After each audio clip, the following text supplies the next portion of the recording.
you can live a life in flow where your deepest heart's desires become reality. At Set to Love, we offer strategies and ideas on how you can stay out of crazy town. See, your human experience is meant to be lived with meaning, purpose, and creativity. You are here to contribute through your essence.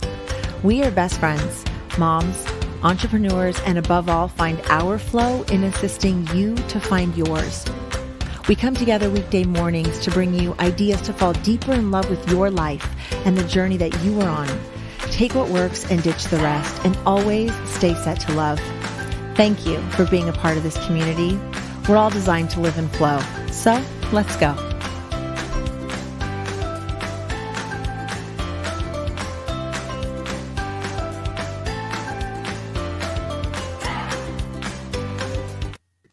Welcome, welcome, welcome to another morning of Set to Love. I'm here with my best friend, Eva. I'm Shelly, and today we are going to follow up a little bit on a mom's view of having a gay son. Yesterday, Coleman was with us. If you haven't heard, you can go back and listen to it. It was really great. And I just wanted to get Eva's perspective on yesterday's show because we got so many comments from moms, and I just feel like this is a subject that we still need to talk about. So good morning, my best buddy. How are you? Good morning, my best buddy. How are you? I'm doing so good. Another great day on Set to Love. Yay. So I just was curious, from yesterday, we'll just dive right in. Just curious. I'm sure in some ways, because we've talked about it, that you had a suspicions about your son from the time he was really, really little, before he would even know what he was going to be. How did you prepare yourself, or is there something you could tell a parent that has that young child that there's a possibility this could be part of their life? I think that for each parent, it's a different journey depending on where that parent is in their particular journey. For me, I was very, very religious at the time. And so it made it a little bit more challenging versus like right now, I'm like the most open-minded person, or a very open-minded person. So if it was, let's say Dawson today, just were to come to me and say something, I'd be like, all right, no problem. But at the time, really holding these religious beliefs. And I mean, they were like my core. I went to church every single Sunday and I did everything right that I could possibly do right. And I'm watching this child who I had friends who would bring over boy toys. I had friends who were like, who could also see that Coleman was a little bit more girly. He came to me when he was like 5 or 6. And he said to me, and I could already sense it a little bit. And so that was the hardest thing, is having those two worlds come together, this possibility of a gay son, and then these religious views that really didn't support gay people at all. It was like, it's okay, you can be gay, you just can't act on it, which to me was kind of ridiculous. Like, I don't want my son to live a celibate life for the rest of his life. That just didn't seem like a good option either. And I would have sleepless nights like, oh, how am I going to handle both these things? How am I going to hold space for both things? And it was very, very perplexing. And I just said, I can't worry about this right now. Like, it's going to be what it's going to be. I can't control it. So what can I do about it? And when he was like 5 or 6 and he came to me and he said, Mom, I'm the G word, right? And I was like, oh my gosh, this is not happening right now. Like, he's so little. How does he know this? I mean, I was petrified in the moment. And so I said to him, oh, what's the G word, son? And he said, girly. And it was like, oh my God. Yes, Coleman, I know you're girly. And so I just let him be. If he wanted the Barbie, I got him the Barbie. If he wanted to wear the pink hat, I let him wear the pink hat. If he wanted to join cheer, I let him join cheer. I didn't keep him from anything that he wanted to pursue, or his interests, or the things that really resonated with him. But I also wasn't like pushing him towards one way or another. I wasn't trying to steer him away from something. In fact, I remember we were, gosh, maybe it was even Thanksgiving dinner. I don't remember, but Coleman was still really little, 7 or 8. And my former mother-in-law said to me, like, she looked at me and said, so do you think it's possible that people are born gay? And I like looked at Coleman and said, well, we're going to find out, aren't we? Because there's just Wow. no doubt. There was no doubt. If you spent 5 minutes with him, you knew there was a high probability that he would one day come out and say that he was gay. And so I think the biggest thing is really just to let the kids just be who they want to be. And that doesn't matter if they're gay or they want to go be a doctor or they want to be a dancer or they want to play with Legos or I just, whatever, whoever your kids are inside, they already come like with an essence. And it's just our job as parents to nurture that in them and not to try to form them like clay into who we want them to be because it lines up with our beliefs or our identity. So by just leaving room for him to just be who he wanted to be, it made it so much easier. And then, a blessing in disguise, I guess, call it that. But when Chad and I separated and I moved out, that's when Coleman came out. So we were in a new place. There wasn't the pressure of the religion and there was kind of the chaos of the divorce. And it was like, why not just throw something else in there? So in the midst of something really, really hard, it actually gave Coleman a really safe space because for Chad, it was still really challenging in the beginning. He really views it as a choice. At the time, it was a choice or a struggle that you just got to deal with, like gambling or whatever, some kind of persuasion or addiction or need to like want to pursue something that maybe isn't healthy for you. And so that was really Chad's perspective at the time, which I remember thinking literally, being married and having an 8-year-old or 9-year-old and just saying, what if he tells me he's gay and Chad doesn't support him? Like, what am I going to do? And I would keep myself up at night thinking about like, do I stay married at that point? Do I support my son? Do I stay in this religion?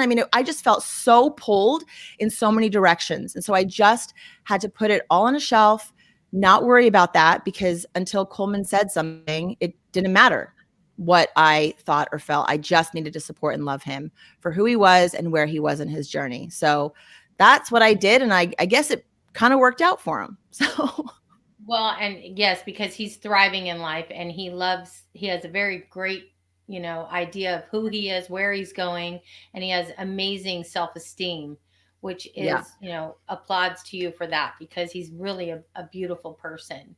Oh, thanks, Shelly. My other thing is too is it happened in my life too because religion and God can be really we both of us love God and have him in our hearts and I talk to him every day. But how did you settle with leaving the Mormon church? Because of that or, I'm sure there's people that's a It really wasn't. hard thing because you feel like I don't want to put Mhm. words in your mouth, but you think, am I walking away from God? I have to pick God over my son, and God gave me this boy the way he is. That's a tough one, Eva. It's really tough. And I want to like commend the parents who stay within their religion and can still hold space for their kids and can still have a really supportive and loving relationship because for me it was just I didn't know how to do it and I still wouldn't know how to do it. And that's not the only reason why I ended up really leaving the church. There were several different factors. It was like when you get divorced and all of a sudden your whole identity like just melts away and you're nothing and you get to become anything.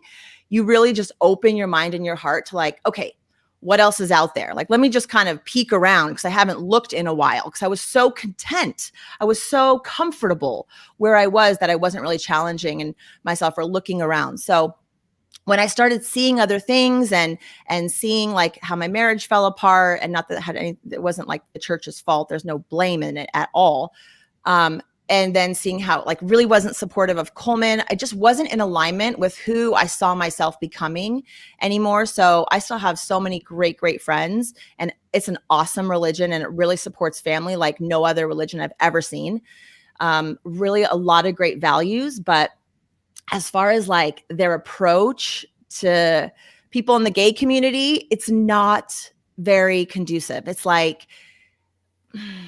I don't know. I couldn't do it. I couldn't personally do it. And so I don't know how people hold space for both things. I think it's really, really hard. And at the end of the day, in my mind, this is what I said. If I can love my son, and if I can love the people out there who are making just really horrible choices, if I can have enough empathy and compassion for really any human, then surely a God who knows way more than me, who is way more knowledgeable, way more compassionate, way more loving, is going to make room for my son. I mean, this is how he came to the earth. And if you've never raised a child who was gay, maybe you wouldn't really understand this. But when you see someone from literally zero just gravitating and being a certain way, there's no denying it.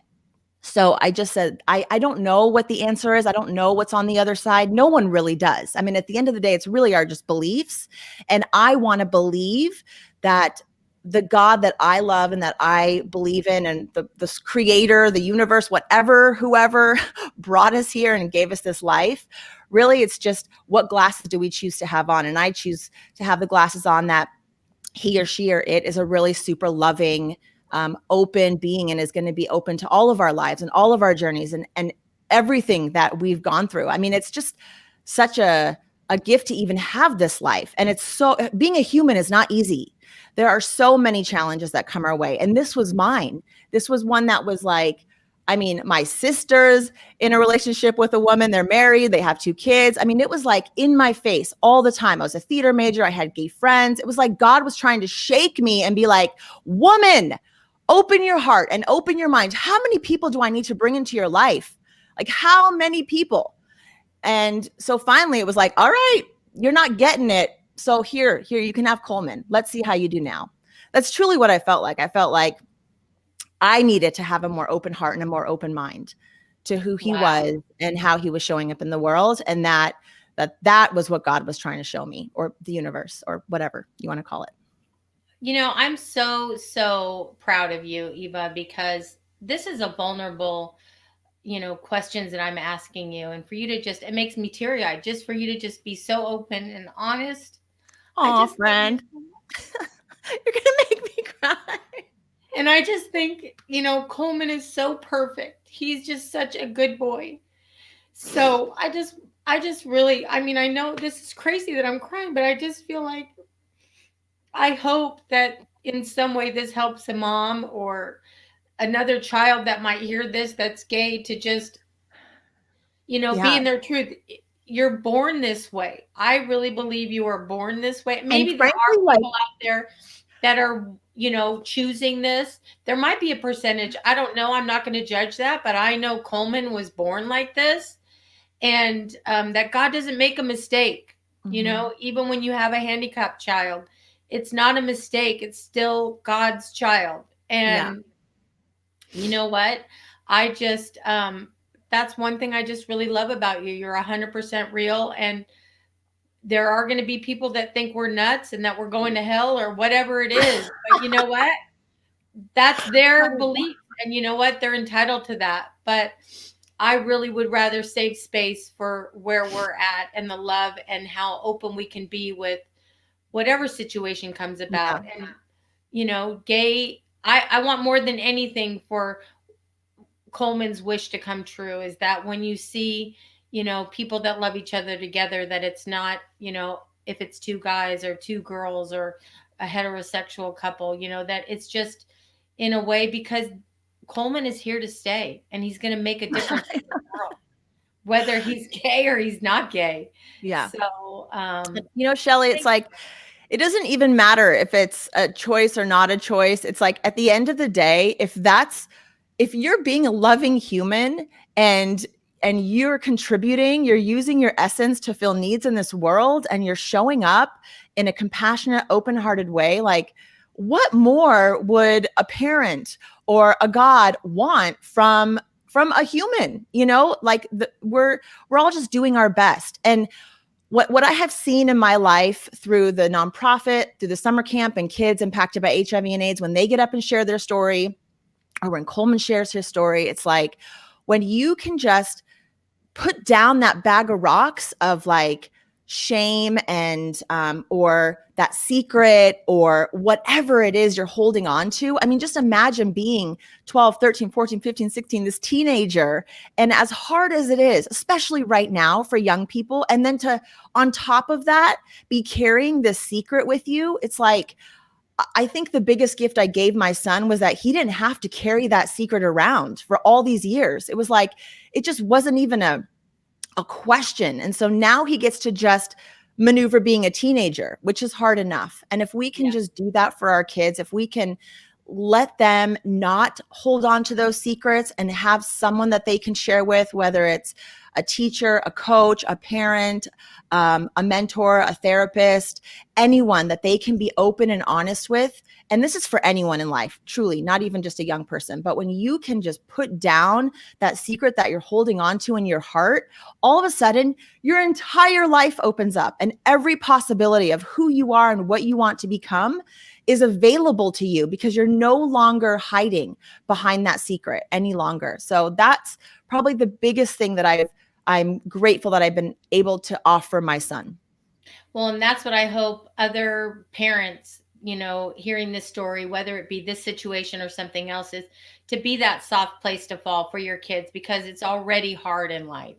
Yeah. So, wow, what a great day. I mean, you have helped so many people more than you'll ever know, Eva. I'm sure of it. So, I love you.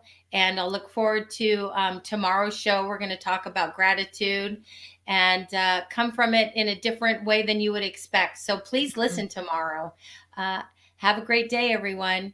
You can find us at Set to Love and be featured on our show. We're at email is settolovepodcast@gmail.com. Please subscribe. And my favorite saying, hit the bell, hit the bell. All right, guys, have a great day. We'll see Have a you great tomorrow. day, everyone. Love you, friend.